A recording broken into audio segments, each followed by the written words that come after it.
നാളെ പരലോകത്ത് കള്ളുടിയനായ മദ്യപാനിയായ ഒരാൾ വന്നാൽ നാളെ പരലോകത്ത് വരുന്ന രീതി എങ്ങനെയാണ്? അവന്റെ മുഖം കറുത്ത് കരിവാളിച്ച് നാവ് വലിച്ചടച്ച് താഴോട്ടിട്ട് വളരെ വികൃതമായ രൂപത്തിൽ നാളെ പടച്ചവന്റെ കോടതിയിൽ വരുമ്പോ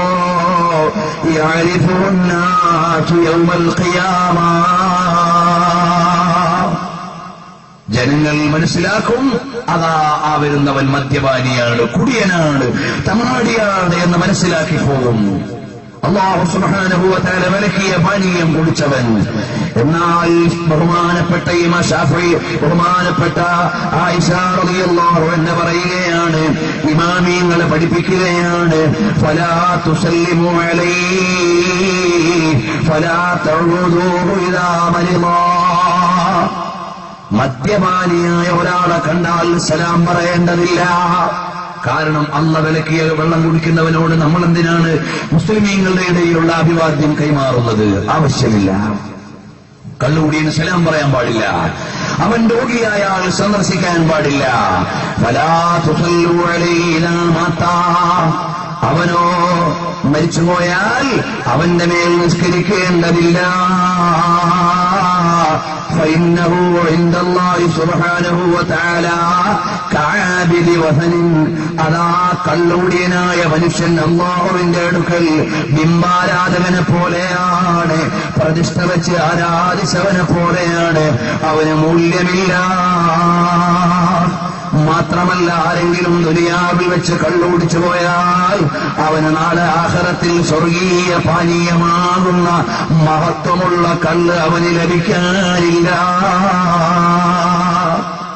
എത്രയോ വലിയ ഗൗരവമുള്ള കുറ്റമാണ്. ആയിഷ റളിയല്ലാഹു അൻഹ നിവേദനം ചെയ്യുന്നു, പഠിപ്പിക്കുന്നു, ആരെങ്കിലും മദ്യപാനിയായ ഒരുത്തന് ഭക്ഷണം നൽകിയാൽ ആ അല്ലാഹു സുബ്ഹാനഹു വ തആല അവന് ശിക്ഷ നൽകുന്നതാണ്. വമൻ ഖളാ ഹാജതഹു വഅനഹു അലാ ഹദ്മിൽ ഇസ്ലാം. ആരെങ്കിലും ഒരു കുടിയൻ വന്നിട്ട് 10 രൂപ സഹായം ചോദിച്ചു, ഒരു ഹെൽപ്പ് ചോദിച്ചു, അപ്പോൾ അവന് നൽകിയാൽ അവൻ ഇസ്ലാമിനെ പൊളിക്കാൻ സഹായിച്ചവനാണ്. ومن أقرضه قد أعانه على قتل مسلم. ആരെങ്കിലും ഒരാൾ വന്നിട്ട് കടം ചോദിച്ചാൽ, കുടിയനായ ഒരുത്തൻ കടം ചോദിച്ചാൽ അവന് കടം നൽകിയാൽ ഒരു മുസ്ലിമിനെ കൊന്നതിനെ സഹായിച്ചവനെ പോലെയാണ്. ومن جالسه حشره الله أعمى لا حجة له.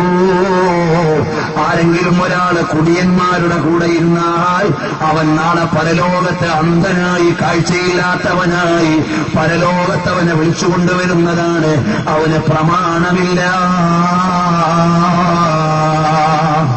എന്നിട്ട് ആയിഷ റളിയല്ലാഹു അൻഹ പറയാണ്, അവൻ രോഗിയായാൽ നിങ്ങളെ സന്ദർശിക്കേണ്ടതില്ല. കാരണം അല്ലാഹുവിനെ മറന്ന കാഫിറിനല്ലാതെ കള്ളു കുടിക്കാൻ പറ്റുമോ? പ്രിയപ്പെട്ട സഹോദരങ്ങളെ, മദ്യപാനത്തിന്റെ ആപത്ത് വിശദീകരിച്ചുകൊണ്ട് ഇമാമികൾ ഗ്രന്ഥങ്ങൾ തന്നെ എഴുതിയിട്ടുണ്ട്. ഇന്ന് മുസ്ലിം ചെറുപ്പക്കാരെ പരിഷ്കാരത്തിന്റെ ഭാഗമായി കള്ളുകുടിക്കുന്നുണ്ട്. ഇന്ന് ഫ്ലൈറ്റിൽ കയറിയാലോ അതാ ആവശ്യം പോലെ കിട്ടുന്ന ഫ്ലൈറ്റുകളുണ്ട്. നമ്മുടെ മുസ്ലിം കാക്കാമാര് വാങ്ങി കുടിക്കുന്നില്ലേ? മോനെ, മുഴുവൻ അനുഗ്രഹവും നൽകിയ അല്ലാഹുവിനെ മറന്നുപോയോ? അപ്പോൾ പറയും, മുസ്ലിയാരെ, ഞങ്ങൾ കള്ളൊന്നും കുടിക്കുന്നില്ല, വിസ്കി, ബ്രാൻഡി, 3X, റമ്മ്, അങ്ങനെ തുടങ്ങിയിട്ട് ഒരേ സാധനങ്ങൾ പറയുന്നു. മോനെ, എല്ലാം ഹറാമു തന്നെ, എല്ലാം നിഷിദ്ധം തന്നെ. നബി സല്ലല്ലാഹു അലൈഹി വസല്ലം തങ്ങൾ മുന്നറിയിപ്പ് നൽകിയിട്ടുണ്ട്. അതാ ഖിയാമത്ത് നാൾ അടുക്കുമ്പോൾ ചില ആളുകൾ, ചില കുടിയന്മാര് വരും. യുസമ്മൂനഹാ ബിഗൈരി ഇസ്മിഹാ. അതിന്റെ പേര് മാറ്റി പറഞ്ഞിട്ട് അവർ ഉപയോഗിക്കും. ഇന്ന് എത്രയോ ഉൽപ്പന്നങ്ങൾ അതാ തെറ്റായി ഉപയോഗിക്കുന്നുണ്ട്. സദ്യയിൽ വിളമ്പാൻ വെച്ചാൽ അതിൽ പങ്കാളിയായിക്കൂടാ. അത് മുസ്ലിയാരെ, ഞാനൊരു കമ്പനിയിലാണ് ജോലി ചെയ്യുന്നത്, ഞാൻ കുടിക്കാറില്ല. പക്ഷേ ഞങ്ങളുടെ കമ്പനിയുടെ വീക്കെൻഡിൽ ഞങ്ങൾ കൂടുന്ന സദ്യയിൽ എല്ലാം ഉണ്ടാകാറുണ്ട്. ഞാനത് കുടിക്കാറില്ല, അവരുടെ കൂടെ ചിലപ്പോൾ ഇരുന്ന് കൊടുക്കാറുണ്ട്. അങ്ങനെ നീ ഇരുന്ന് കൊടുക്കാനും പാടില്ല. നിനക്കതിൽ കുറഞ്ഞ അനുഗ്രഹം മതി, നിനക്കതിൽ കുറഞ്ഞ ആനുകൂല്യം മതി. പ്രത്യേകിച്ചും വിദേശത്ത് ജോലി ചെയ്യുന്നവർ എന്റെ ശബ്ദം കേൾക്കുന്നുണ്ട്, ഓൺലൈനിലൂടെ കേൾക്കുന്നുണ്ടാകാം.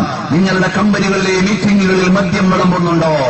നിങ്ങൾ അതിൽ പങ്കെടുക്കേണ്ടതില്ല.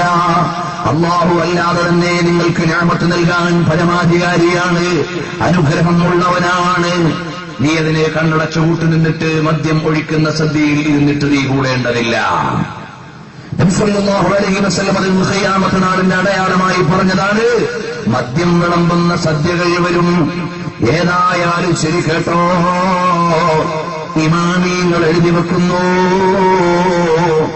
ആരെങ്കിലും ഒരാൾ, ആയിഷ റളിയല്ലാഹു അൻഹ തന്നെ പഠിപ്പിക്കുകയാണ്, ഒരാൾ ആദ്യത്തെ പെഗ്ഗങ്ങ് കുടിച്ചാൽ, ഒരാൾ ആദ്യമായി ഒരു കോപ്പ മദ്യം കുടിച്ചാൽ, ആദ്യത്തെ തവണ മദ്യം കുടിച്ചാൽ അവന്റെ ഹൃദയം കറുത്തുപോയി.